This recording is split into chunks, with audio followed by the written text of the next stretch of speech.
Welcome to మిర్హాస్ life channel. ఈరోజు పీసీఓడితో ప్రెగ్నెన్సీ ఎలా అవుతుంది, ఏమేం చేస్తే అవుతుంది అనేది ఈ వీడియోలో చూడండి.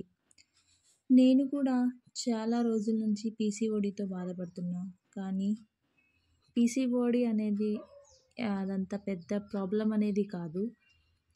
పీసీఓడితో ప్రెగ్నెన్సీ నేను ఫస్ట్ డాక్టర్ దగ్గర వెళ్ళినప్పుడు ఇక్కడ స్కానింగ్ చేస్తే 2023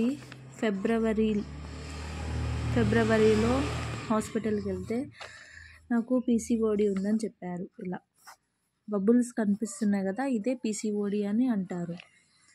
నాకు 2 ఓవరీస్లో పీసీఓడి ఉంది.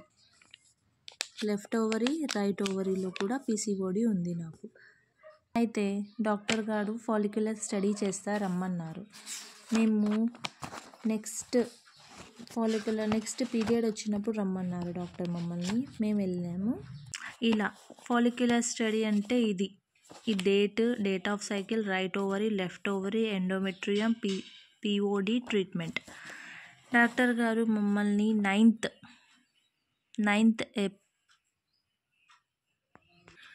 9th ఏప్రిల్ రమ్మన్నారు. 9th ఏప్రిల్లో చూస్తే లెఫ్ట్ ఓవరీలో ఎగ్ రిలీజ్ అయింది. 0.6 mm అనేది వచ్చింది. మళ్ళీ డాక్టర్ గారు 4 days తర్వాత రమ్మంటే డేట్ ఆఫ్ సైకిల్ 2 days తర్వాత రమ్మన్నారు. ఏప్రిల్ 4th వెళ్తే 21 లెఫ్ట్ ఓవరీలోనే 21 mm ఉంది. 9.5 ఎండోమెట్రియం. అప్పుడు డాక్టర్ కూడా ఒక ఇంజెక్షన్ అనేది ఇచ్చారు. నెక్స్ట్ 6/4కి రమ్మన్నారు. అప్పుడు నాకు ఎగ్ రప్చర్ అయింది. ఎగ్ రప్చర్ అయినప్పుడు డాక్టర్ గారు ఈ ట్యాబ్లెట్స్ ఇచ్చారు. ఇవి ఎగ్ రప్చర్ కన్ఫర్మ్ అయింది.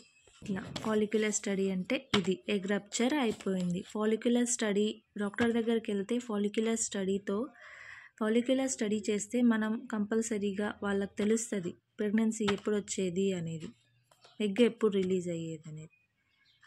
అలా మేము డాక్టర్ దగ్గరికి వెళ్తే ఎగ్ రప్చర్ అయింది, ట్యాబ్లెట్స్ ఇచ్చారు, 15 days తర్వాత రమ్మన్నారు.